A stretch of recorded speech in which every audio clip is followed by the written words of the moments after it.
after the Saudi crown prince Mohammed bin Salman wrapped up a turbulent political chapter.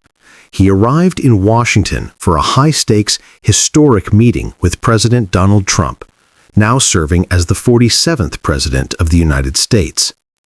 But almost immediately, Senator Bernie Sanders launched a blistering attack. Sanders accused Trump of disliking Muslims unless they were billionaire autocrats who made his family richer, and the comment sparked a nationwide uproar. Moments later, Trump fired back with receipts, facts, and a stunning on-camera response that flipped the entire narrative, leaving Bernie and the media scrambling. The political world shook. The studio fell silent, and America watched the explosive back and forth unfold. November 18th, 2025, 7:12 a.m. The sky over Washington was unusually still, wrapped in a heavy quiet that made people glance upward as if expecting something monumental. A thin fog drifted across the south lawn, the kind of morning that felt as if history was waiting to be written. Cameras were already lined up from the White House gates to the West Wing, prepared for the arrival of Crown Prince Mohammed bin Salman. Few expected this visit to happen so soon, not after the turmoil of the last administration and the diplomatic freeze that followed. Inside the White House, President Donald Trump stood at the tall Oval Office window. He wasn't speaking or moving, just staring at the horizon like a man carrying the weight of decisions the world couldn't see. This meeting wasn't routine. It had the power to shift alliances, rattle economies, and reshape the fragile balance of Middle Eastern stability. And somewhere across the city, Senator Bernie Sanders was preparing a speech that would ignite the year's biggest political firestorm. But for now, the world held still. A Marine stepped forward, touching his earpiece. "Sir, the Crown Prince's motorcade is 2 minutes out." Trump exhaled slowly. "Then let's make history." The world seemed to hold its breath. The rumble of engines grew louder before any vehicles came into view. A line of armored Escalades, polished like mirrors, glided through the White House gates. A long red carpet unfurled like a river of expectations. Military guards stood in perfect formation. Press members leaned over barricades, microphones trembling in their hands as they captured every second. Then the moment arrived. Crown Prince Mohammed bin Salman stepped out of his vehicle with the composed confidence of a man carrying generations of legacy. His eyes scanned the White House grounds with calm respect, thoughtful, almost quietly grateful. Then he saw Trump. President Trump stepped forward, shoulders squared, expression steady.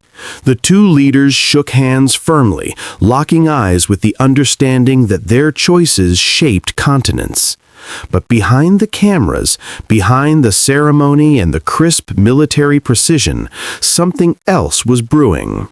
A cluster of young aides in the press section nervously checked their phones. Notifications buzzed non-stop. Alerts from Capitol Hill. "Bernie's heating up," someone whispered. "You see this? He's calling the meeting a disgrace." Another aide turned his screen around. "Trump doesn't like Muslims unless they're billionaire autocrats who could make his family richer." Bernie Sanders. The timing couldn't be worse. "This is going to explode," an aide muttered. And it would, sooner than anyone imagined. Inside the White House East Room, the atmosphere felt almost celebratory. Soft strings played in the background, diplomats greeted one another, and American business leaders quietly celebrated the rumors of a $1 trillion Saudi investment package, a plan that could transform jobs across the country. After years of economic stagnation, hope returned like oxygen. Reporters captured every moment, every handshake, every diplomatic smile. Then came the whisper. A Secret Service agent approached Trump's senior advisor, holding out a phone. His voice low. "Sir, Senator Sanders just went live. The advisor's face drained of color. What did he say? You need to see it yourself. Across Washington, screens lit up. Bernie Sanders stood at a podium, fists clenched, voice rising with fury. "This president," Bernie growled, "doesn't like Muslims unless they're billionaire autocrats who can make his family richer." Newsrooms gasped. Staffers covered their mouths. Critics sharpened their commentary. And in the East Room, a wave of tension rippled across the crowd. Cameras snapped toward Trump, hunting for any sign of reaction. Trump didn't flinch. He simply straightened his tie, stepped away from the crowd, and whispered to an aide, "Prepared the briefing room." Something massive was coming, and no one knew just how emotional or explosive it would become. As Bernie's remarks spread through Washington like wildfire, the mood inside the White House shifted with unnerving speed. One moment, staff smiled while offering Saudi coffee and dates to visiting delegates. The next, anxious whispers filled the marble corridors like cold drafts. Everyone felt something was about to crack, but no one knew how hard. Trump's senior advisor rushed down the East Wing hallway, nearly colliding with a Secret Service officer. "Where is he?" the advisor asked, breathless. "In the diplomatic reception room," the agent replied, stepping aside. The advisor eased through the doorway. Trump stood alone, hands clasped behind his back, staring at a portrait of George Washington. Warm yellow lights cast long shadows across the room. He didn't look angry. He looked disappointed. Not in Bernie, but in what Washington was becoming. Reckless, divisive, corrosive. "Sir," the advisor said gently, "Bernie's comments are everywhere. CNN hasn't stopped running it. MSNBC is framing the visit as corruption. Social media is on fire." Trump didn't turn. He inhaled slowly. "Let them talk," he said quietly. "Sometimes you need people to show who they really are." Outside the room, staff traded uneasy glances. Something strong, maybe historic, was building inside him, and everyone could feel it. Meanwhile, Crown Prince Mohammed bin Salman stood near the tall French doors overlooking the rose garden. Sunlight hit the glass at sharp angles, scattering bright patterns across the floor. But even the beautiful reflections couldn't distract him from the tension in the air. He noticed the vanishing smiles. He noticed security whispering into sleeves. He noticed American staff checking their phones every second. Finally, he approached Press Secretary Carolyn Leavitt. "Is everything all right?" he asked, calm but concerned. Carolyn forced a diplomatic smile, though MBS could see the strain behind it. "There's been a political development." He nodded. "Is it about my visit?" Carolyn hesitated. MBS gently pressed. "Please, tell me the truth." She swallowed. "Senator Bernie Sanders attacked the president on live TV. He said the only Muslims President Trump likes are billionaire autocrats who make his family richer. It's spreading everywhere." For the first time that day, MBS's expression dimmed, not with anger, but with hurt. Politics could be harsh, he knew, but using his visit to personally insult Trump troubled him deeply. "Your president welcomed me with honor," MBS said softly. "This is undeserved." Caroline nodded, emotional. And in that moment, the Crown Prince understood something clearly. Trump wasn't the only one under attack. Their relationship was. Trump returned to the Oval Office, closing the door quietly behind him. Only a handful of people could read his face in moments like these, moments when the weight of the world seemed to press down on him. He walked slowly toward the resolute desk, took a seat, and clasped his hands together. A secure line buzzed. It was Jared Kushner. "Dad," Jared said softly, "I saw Bernie's speech. It's ugly, even for him." Trump didn't respond. "Saudi delegates are worried. The media is spinning this as corruption. They're questioning your relationship with MBS, saying the visit wasn't diplomatic, that it was personal enrichment." Still, Trump said nothing. Then Jared added something that finally cut through the silence. MBS looks shaken. He thinks the attack dishonors him, and dishonors you. Trump's jaw tightened. The first visible sign of emotion that morning. Not anger. Something deeper. A sense of injustice. Trump valued loyalty, respect, strength. MBS had shown him all three. And to see that twisted into a political weapon, that crossed a line. Finally, Trump exhaled and spoke. "Get everyone ready. I'm going on camera." Jared paused. "Now?" "Yes," Trump said firmly. "If Bernie wants a fight, I'll give the truth, and the truth will crush him." Trump stood up. History was about to move faster. By late afternoon on November 18th, the White House settled into an eerie stillness. Normally, the West Wing buzzed with constant movement, aides rushing, phones ringing, staff briefing one another nonstop. But now, everything seemed to slow. Even the rhythm of typing softened, as if the building itself sensed something monumental approaching. Caroline Leavitt walked quickly toward the West Wing briefing room, clutching a folder of updated notes. Behind her, cameramen were adjusting lenses, setting up tripods, checking microphones. They could smell drama in the air, and like sharks drawn to blood, they circled. Inside the Oval Office, Trump sat at the Resolute desk. A single lamp cast a warm glow across his face. He wasn't furious, just weighed down by the frustration of seeing something pure twisted into poison. An aide knocked gently. "Sir, the room is ready." Trump lifted his eyes. Good. But before he could stand, a Secret Service agent stepped forward. "Mr. President, Bernie just doubled down." "On what?" The agent held out a phone showing the newest clip. Bernie, red-faced, shouting into cameras. "Trump sold us out to autocrats. He cares more about Saudi money than American lives." Staff members held their breath. Trump closed his eyes briefly and whispered, "Enough." While the West Wing braced for impact, MBS waited quietly in a private sitting room near the East Wing. Moments earlier, the visit had felt warm, full of smiles, ceremony, optimism. Now, a heavy cloud hung over everything. A White House staffer entered, bowing respectfully. "Your Royal Highness, may I bring you anything?" MBS shook his head.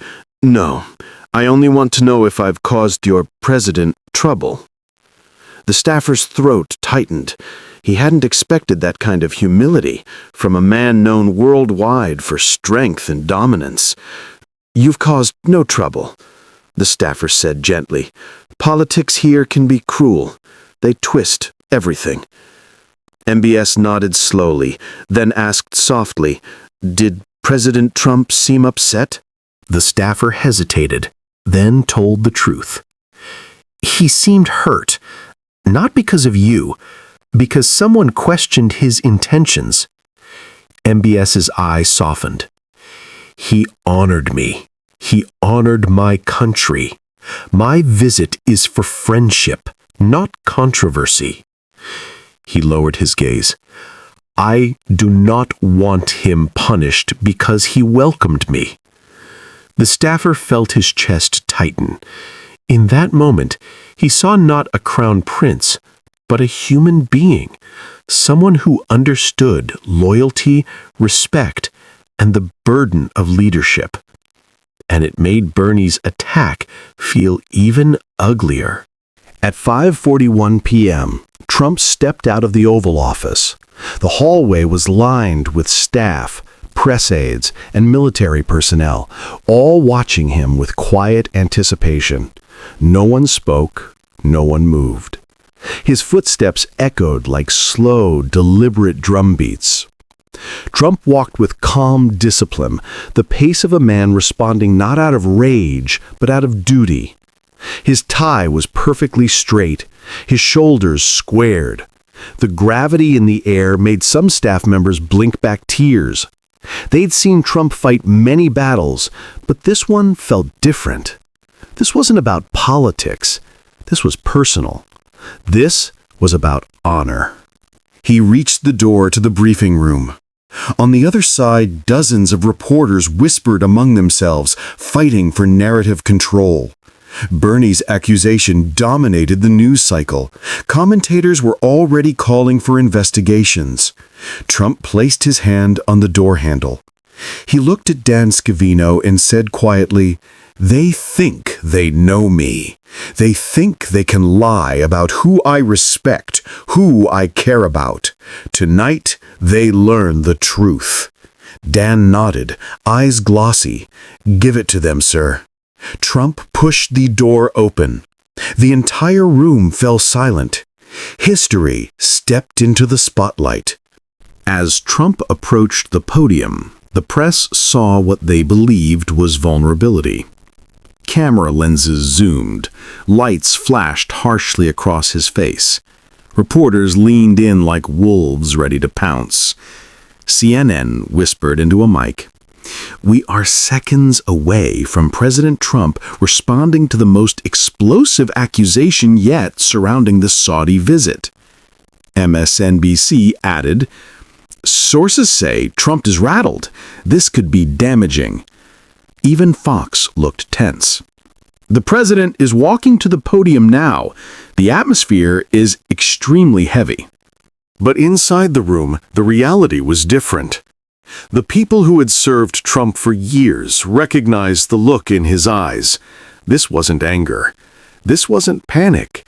This was resolve. Reporters began shouting prematurely. "Mr. President, is Bernie Sanders right? Did your family profit from the Saudi visit? Is this diplomatic or personal deal-making?" Trump didn't respond to a single one. He reached the podium, placed both hands on each side, and looked across the room with a calm so steady the noise died instantly. For a moment, an impossible, profound moment, the briefing room went completely quiet. Everyone felt it. This wasn't going to be political. This was going to be personal, human, and it would change everything. In a secure room nearby, Crown Prince Mohammed bin Salman sat with two aides. He could hear the faint echoes from the briefing room, reporters yelling, chairs scraping, producers barking orders. One aide leaned close. "Your Highness, maybe we should leave. The situation is sensitive." MBS shook his head. "No. When a friend is under fire because of me, I do not walk away." There was a weight to his voice, an honor that hung in the air. He listened. Another wave of shouting erupted. Reporters accused Trump of corruption, personal enrichment, hidden deals. MBS closed his eyes. He knew American politics could be harsh, but hearing Trump's name twisted so cruelly during a visit meant to strengthen nations made something inside him ache. "He welcomed me with dignity," MBS murmured. "He treated my visit as history, not scandal." An aide nodded. "Americans will understand soon. The truth will come out." MBS stared at the door. "No," he said quietly. "Trump will show them the truth." And even though he wasn't a man who prayed aloud, his heart whispered something now, a hope that Trump wouldn't be harmed by a visit meant only for peace. Back in the briefing room, every camera light pointed at Trump, every microphone forward, every reporter leaning in. Trump drew one slow, steady breath, and the entire room felt it. Dan Scavino swallowed. He had seen Trump give powerful speeches before, but this one felt different. This wasn't planned or rehearsed. This wasn't political strategy. This was Trump defending his name, his intentions, his heart. He adjusted the microphone, but before he spoke, something unexpected happened. A young Muslim White House staffer, barely 25, in a neatly pressed suit, stood behind the cameras, trembling slightly. His eyes filled with tears. Bernie's comment had hit him too, because he knew how Trump treated him, with respect since day one. He whispered to a colleague, "I hope the president speaks for us too." Trump scanned the room, letting the heaviness settle. Then he finally opened his mouth, but only for the first line. "Folks, before I say anything else, let me tell you the truth." The tone, steady, sincere, deeply human, made even the hardest reporters sit up straighter. They expected a fight. What they got was something far more powerful. Across town in MSNBC's bright studio, Bernie Sanders sat stiffly in his chair while producers rushed around him. He had just wrapped up another segment attacking Trump and expected praise, momentum, and applause. But something felt off. A young intern hurried to the senior producer. You need to see this." "What is it?" the producer asked. "Trump's walking up to the podium right now. The room is silent, completely silent." Bernie frowned. "That doesn't mean anything.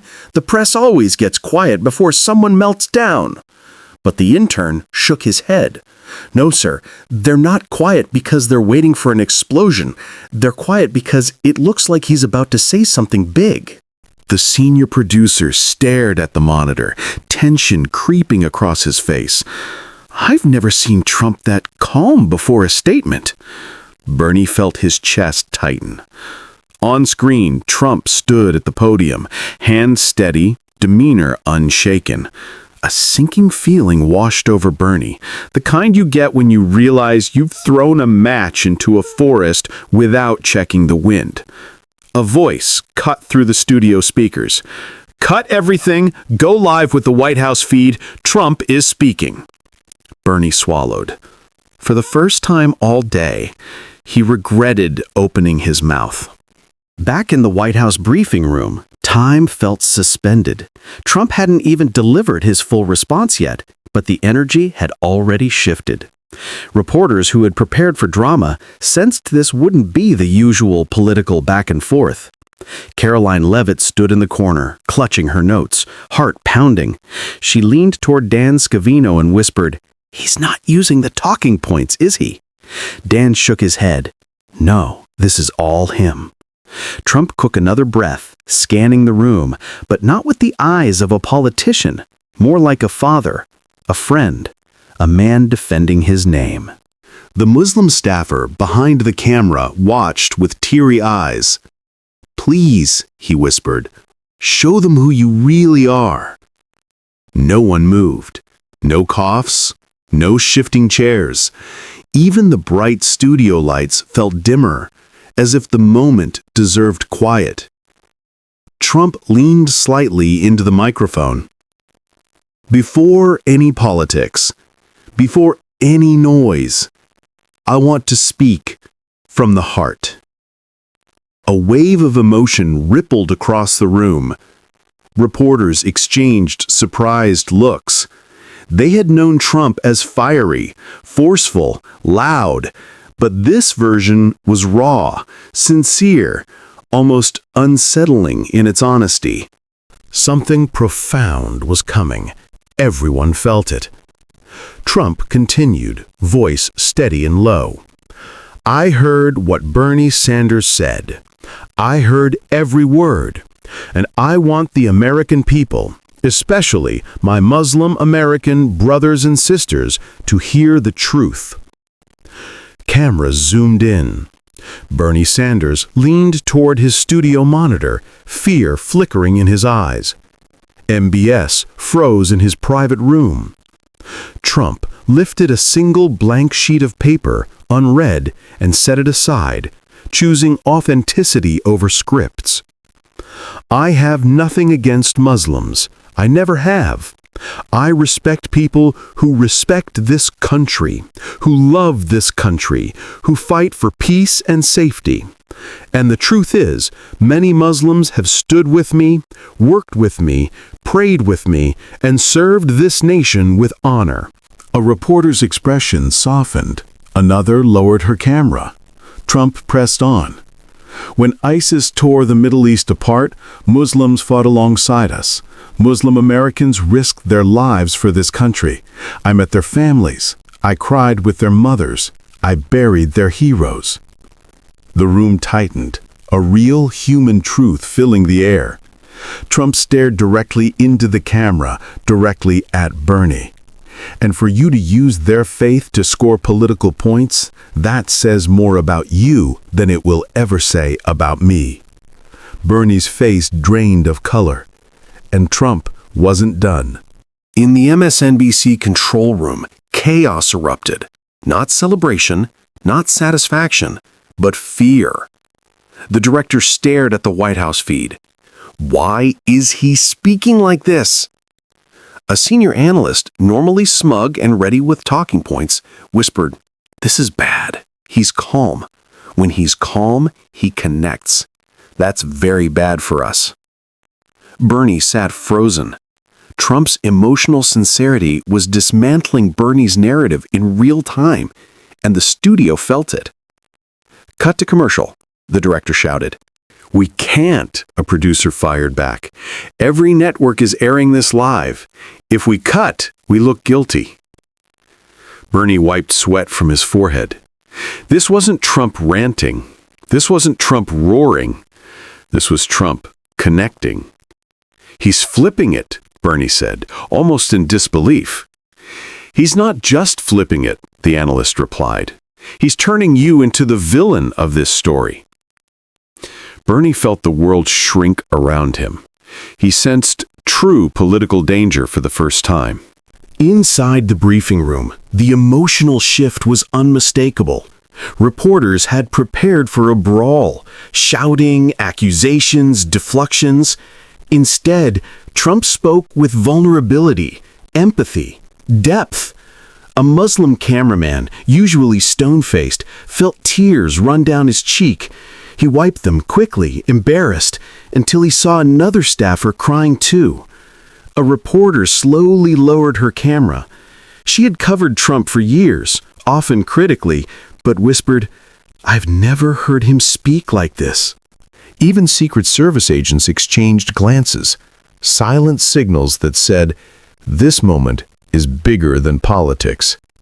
Carolyn Levitt felt her eyes sting. She whispered to Dan Scavino, "He's reminding them of his humanity." Dan nodded. "This is the Trump people forget exists."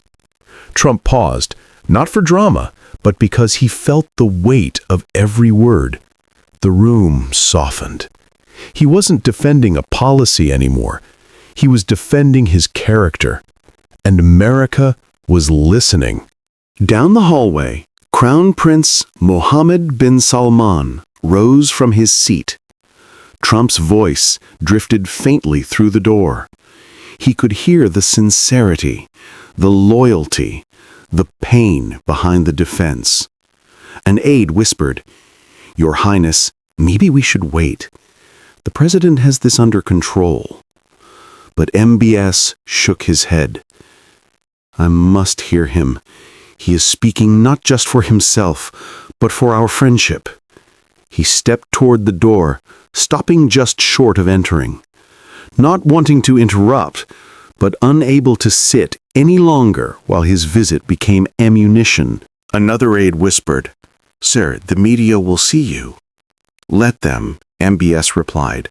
"Let them see I stand with him." His hand rested on the doorknob, not to enter, just to be closer. Then he heard Trump say, "And for Bernie Sanders to use a Muslim man, a partner, a friend, as a political weapon." MBS closed his eyes, emotion tightening his chest. Trump wasn't defending him out of strategy. Trump was defending him out of loyalty. And that hit deeper than any political blow. Back in the briefing room, Trump's tone carried a power even his harshest critics could not ignore. Something about his voice, the empathy, the steady truth, started cracking through the media wall built around him for years. A CNN reporter, known for grilling Trump relentlessly, lowered her pen. "He's not deflecting," she said quietly. "He's being raw." Another nodded. "I didn't expect this." Across the room, the Muslim cameraman felt his chest tighten again. Trump's words weren't political, they were personal, honoring Muslim Americans as heroes, patriots, and friends. Some reporters shifted uncomfortably. They had prepared narratives, angles, headlines, but none fit the moment anymore. In control rooms across the nation, producers scrambled. "He's humanizing himself. He's flipping the narrative. This could shift public opinion." In homes across America, people leaned toward their screens. This wasn't the Trump they knew through late-night jokes and edited clips. This was the man underneath it all, and it stunned them. At MSNBC, Bernie Sanders froze. Trump's empathy wasn't just countering the attack, it was destroying it. Every word Trump spoke pulled the spotlight off Bernie and onto a painfully honest truth. "Senator," an analyst said, "you pushed too hard." The producer shouted across the studio, "Look at social media." Screens filled with hashtags. Hashtag Trump stands with Muslims. Hashtag Bernie went too far. Hashtag respect, not division. Bernie's face burned. Trump wasn't shouting. He wasn't attacking. He was dismantling Bernie's argument piece by piece with quiet sincerity, and America was believing him. "Senator," another analyst added softly, "you accused him of hating Muslims. Now he's talking about Muslim soldiers he buried, families he comforted. You can't fight that with politics." Bernie's jaw trembled. On the monitor, Trump paused, then delivered the line that shattered Bernie's position entirely. "Using a man's faith as a political weapon is not progressive. It is not moral, and it is not American." Bernie's head dropped. He knew he had lost, and Trump hadn't even revealed the evidence yet. The worst part was still coming. Inside the White House hallway, Crown Prince Mohammed bin Salman couldn't stay behind the door any longer. Trump's words were drifting through the corridor, steady, loyal, deeply personal. The Crown Prince felt every one of them like a pulse in his chest. An aide whispered urgently, "Your Highness, if you step into the press room." MBS raised a hand. "I will not interrupt a president speaking truth, but I will not hide while he defends me." Another aide protested, "Sir, protocol." "Protocol," MBS whispered. "What about loyalty? What about respect? He treated me as a partner, not a pawn, and now he is being attacked because of me." He took another step toward the door. The Secret Service noticed, shifting slightly, but not stopping him. In the briefing room, a few reporters turned their heads, sensing movement outside.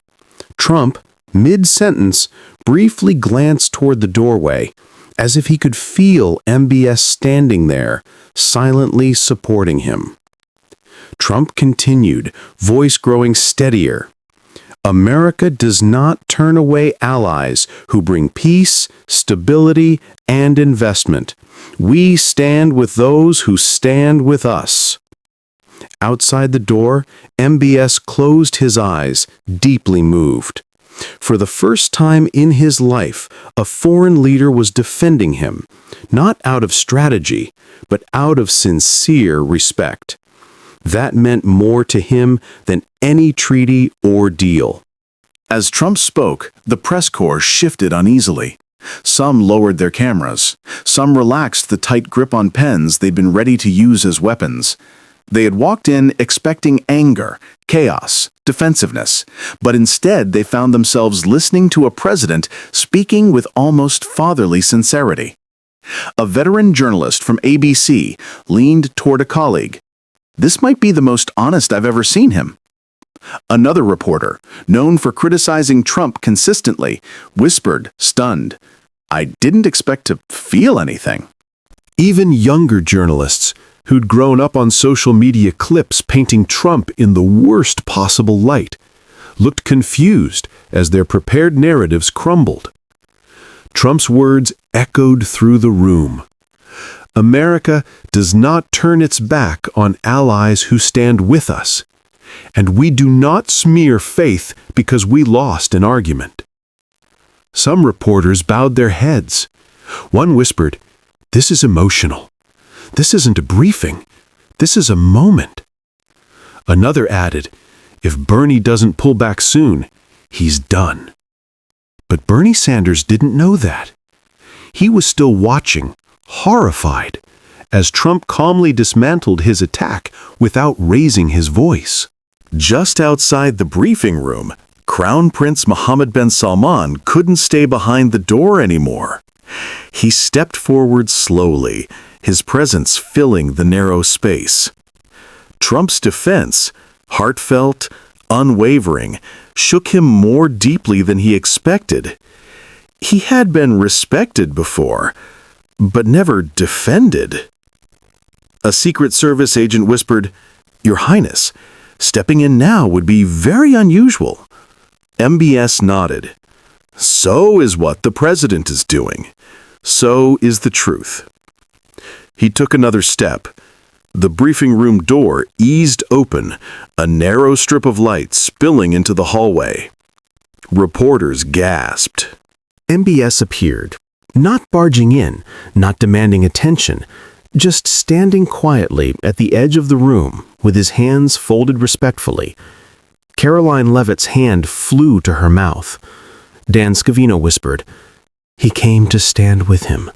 My God." Trump turned slightly and noticed him. Their eyes met. No words were exchanged, but none were needed. In that single captured moment, two powerful leaders shared something rare: mutual respect, without politics, without stagecraft, just loyalty. MBS bowed his head slightly. Trump returned a small nod, and the room couldn't help but feel the weight of that silent bond, one Bernie had tried to weaponize, but instead had made stronger. Trump turned back to the podium, MBS's presence strengthening his resolve. The tension in the room shifted again, this time toward anticipation. Trump's voice lowered, firm.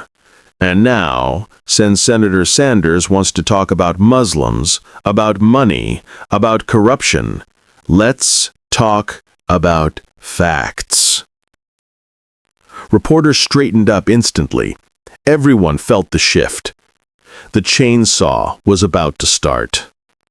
Across town in the MSNBC studio, Bernie Sanders grabbed the arms of his chair so tightly his knuckles turned white. No, not this part," he whispered, knowing exactly what was coming. Trump lifted a single thick folder, stuffed with documents, receipts, contracts, records. Dan Scavino smiled for the first time all day. Caroline exhaled in relief. America leaned forward. "I didn't want to bring this out tonight," Trump said, voice calm but edged with disappointment. "I didn't want to embarrass anyone. But when you falsely accuse a president of taking money from foreign governments, you leave me no choice but to show the truth." He opened the folder. Inside were pages filled with signatures, timestamps, seals, audit trails, everything Bernie never expected Trump to reveal publicly. Trump held up the first page. This is the $1 trillion Saudi investment package. Every dollar accounted for. Every deal overseen by independent auditors. Not 1 cent, not one, goes to my family. A collective gasp rolled through the room. Bernie's face collapsed. And Trump was far from finished. He held up more documents as cameras zoomed in. Here is the full breakdown of where Saudi investments are going. American companies, American infrastructure, American workers. He placed that sheet down. Reporters scrambled to capture every angle. And here, Trump said, lifting another document, is my family's financial disclosure, notarized, government verified, showing 0 personal transactions with Saudi Arabia. 0. Gasps again. Some reporters covered their mouths. Others lowered their cameras in embarrassment. But Trump still wasn't done. Holding up a blue folder, he said, "And here is the part Bernie hoped no one would ever see." Bernie braced himself. Trump opened the folder. "This is the list of American districts receiving the first wave of Saudi investment, including Vermont." The room froze. Trump looked directly into the camera. "Bernie Sanders attacked me for helping Muslims, while his own state is set to receive thousands of jobs from the very investment he tried to smear." The MSNBC studio went silent. Trump placed all the documents on the podium, his next words coming from a deeper place than politics. "You want the truth?" he said, voice tightening. "I welcomed MBS because he's helping bring peace to the Middle East, creating jobs for American workers, strengthening alliances." He paused. "But that's not why I took Bernie's attack personally." The room leaned closer. Trump swallowed, visibly emotional. "During my first term, I met a Muslim American soldier's mother." The entire room went still. "She hugged me and said, 'My son died for this country. Don't let anyone divide us because of faith.'" A reporter wiped tears from her eyes. Trump continued, "So, when Bernie Sanders says I hate Muslims, when he says I only like them if they're billionaires, he insults her. He insults her son. He insults every Muslim American who has served and sacrificed."